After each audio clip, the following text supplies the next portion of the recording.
team told him that we did have arrest warrants from the Colorado Springs Police Department. It was kind of a textbook arrest.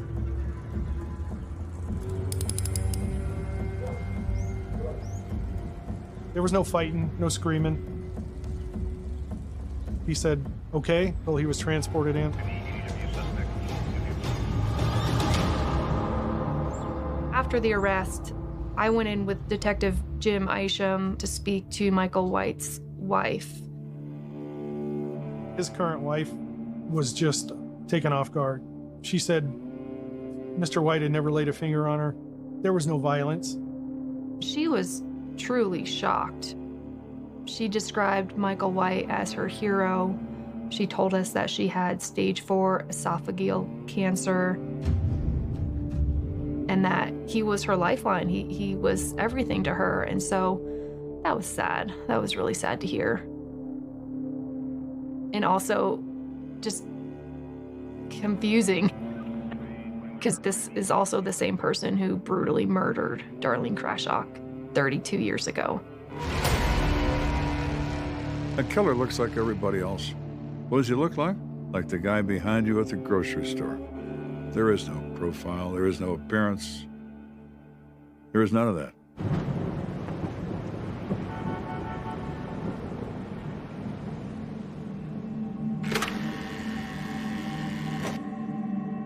We went to the police station to get ready for the interview. I'm Detective Isom.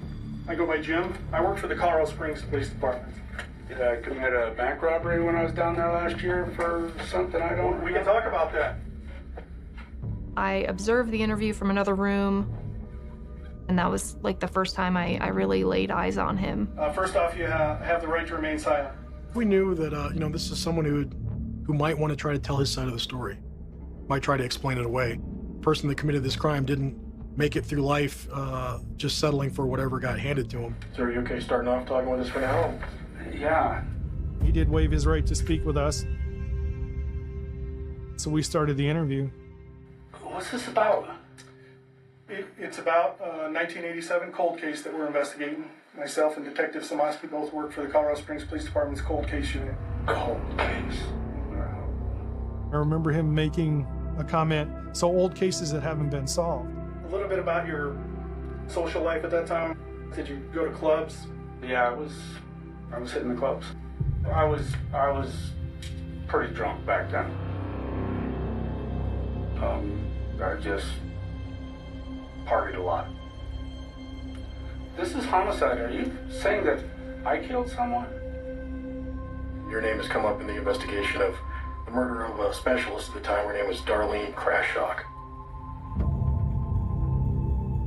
This is a well-educated, upper middle class man who absolutely knows what he's done and what he hasn't done.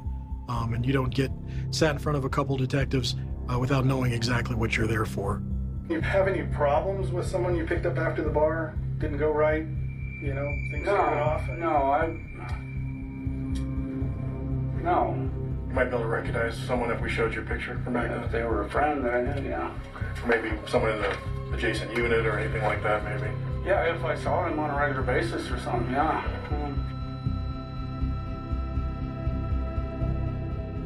And I remember sliding Darlene's picture on the table, and after a big gulp from the water, Yeah. He looked at it with a pained expression before stating that She looks like my wife she looks like his ex-wife. at the time.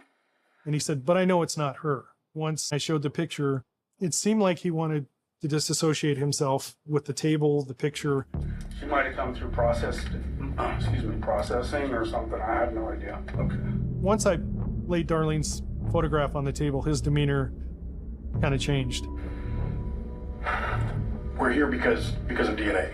DNA is what led us to you. It was definitely an eerie feeling watching the interview, and I do remember specifically him saying, You saying I had sex with this girl? Because that is possible. I had sex with lots of women, but I never killed any of them. Anyone I had sex with outside my wife would have been at the bar. He denied ever seeing her. But I never had sex with anybody and killed them. or even knowing about the murder, which to me is unbelievable. It's physical evidence. And to be honest with you, it's quite a bit. So that's why we're here. Yeah, this is wrong. There's something wrong here. And at that time, he opted to invoke his right to remain silent.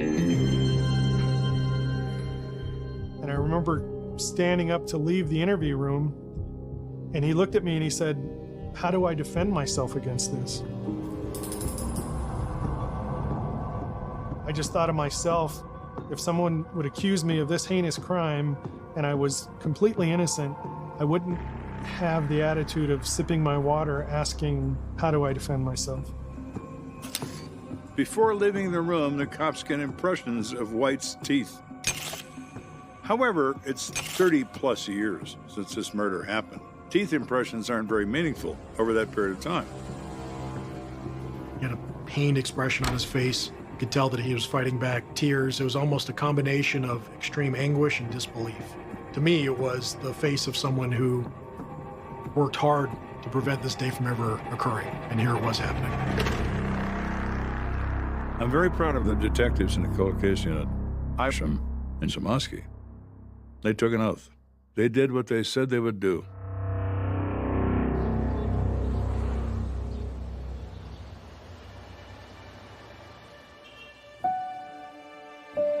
It's not until after we attempted the interview I made the call to the family. You have a defendant in custody, and then you tell the family.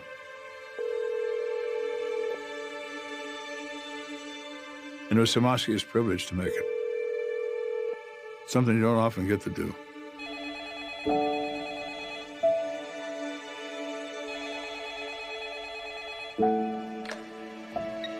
I answered the phone. He said, "Paul?" And I said, "Yes." And he said, "Joe Zamaski." And it was like, "Well, hello, detective. How you doing?" He said, "I'm doing extremely well." So I asked him to please go to where his wife was. He said, "Would you get her next to you? I've got something I want to tell you. And I want you both to hear it at the same time." Paul said, "Come here, you've got to hear this." He said, "I've waited 32 years to tell you this." And I told them the Army CID and Colorado Springs Police Department had made an arrest for the homicide of their daughter, Darlene Crashot.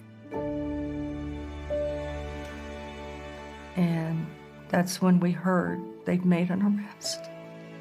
They got him. And I know all they could hear was me screaming. That was the best day of my life. They got that sucker.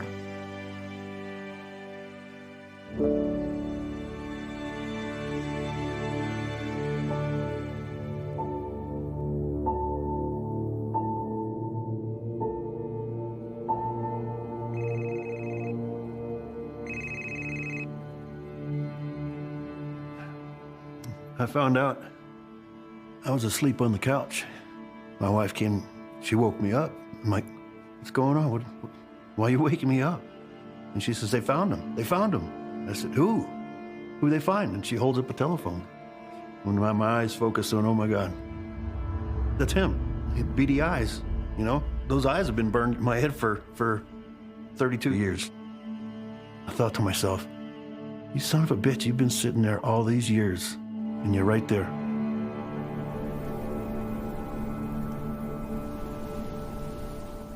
Mr. White comes across as intelligent, calm, even arrogant. Understands DNA, maintains you're the wrong guy, you made a terrible mistake. He wants to go to trial. Let's do it. Let's go to trial. In talking with the defense attorney, he told me Michael White will consider no offers. He doesn't want a deal. And I asked him why, and he said, "Well, frankly, you're not getting the evidence in." Our biggest challenge in trial, without a doubt, was making sure that our evidence was going to be admitted. Charlie Green, who was the evidence tech at the time, was no longer alive. The coroner himself was no longer alive. We'd lost several other detectives. We have to find a different way to have that evidence admitted at trial. So we had lead detectives who were present on scene. When I got a phone call from the district attorney's office, I was filming episodes of American Detective at the time, and I told my producer, I said, well, that's interesting. We're here talking about somebody else's case. My mind just rolled up. I'm going back to court. And when I testified in the trial for Michael David White in June of 2021, I looked at him as I walked by the defendant's table, and I thought, I've been looking for you for a long time. And here you are.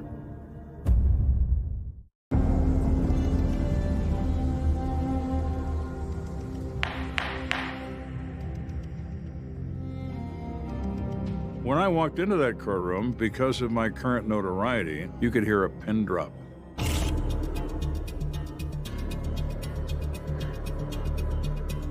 Every head in the jury box was looking at me. Every head in the gallery was looking at me. The only one not looking at me was Michael White. He was looking straight ahead. My nerves really rested with the victim's family. Paul and Betty had been struggling with unanswered questions for 30 plus years. I think there was some concern there, what was going to happen when I first laid eyes on him. And we did lock eyes. And he knew exactly who we were. How was it seeing Michael White?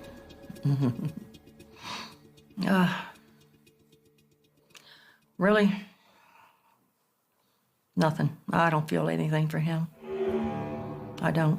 Did you ever make eye contact with him? Oh, yeah. Oh, yes, indeed. Yes, I did. What were you thinking? I don't want to say. I then took the stand and explained at the time this crime occurred. I was a sergeant and a supervisor in homicide. Joe's primary role in all of this was to help paint the jury a picture of what detective work looked like back at the time. Joe testified that DNA was in its infancy, and they didn't know exactly what it was, and they just knew that there was a chance that this futuristic technology might one day exist, and they wanted to be careful in the event that they would be able to use that information. We then proceeded to discuss the tagging and marking of evidence.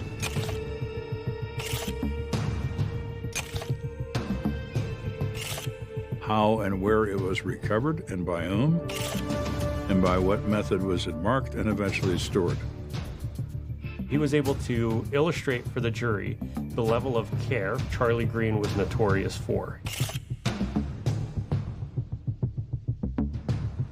Charlie Green wasn't somebody who was known for making mistakes or cutting corners. I had no difficulty testifying to this because I was confident we'd done the right thing, because we always do the right thing.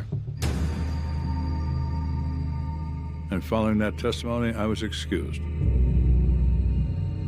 And we got some pushback from the judge. I think Ben and I lost years of our lives wondering what that ruling was going to be. There was a lot of stress going into that bench conference. While the judge was considering that, it was eerie quiet.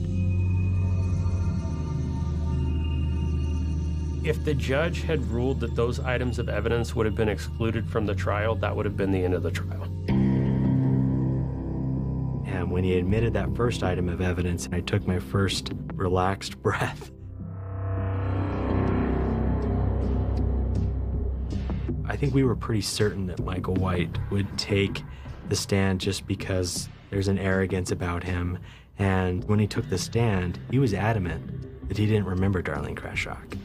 I found that hard to believe because this case was all over the media in 1987. He testified on the stand, I did not kill Darlene Krashock. He didn't know anything about it, and I thought, really? Fort Carson, and you didn't hear? No. Michael White's statement to his attorney essentially was that it's possible he could have come in contact with her and that he would have sexual encounters, sometimes in the bathroom of the bar, sometimes in his car. Their theory was that this DNA had all gotten on Darlene through transfer DNA.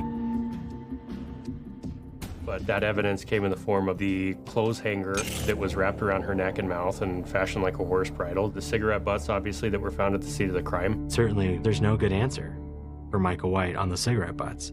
The defense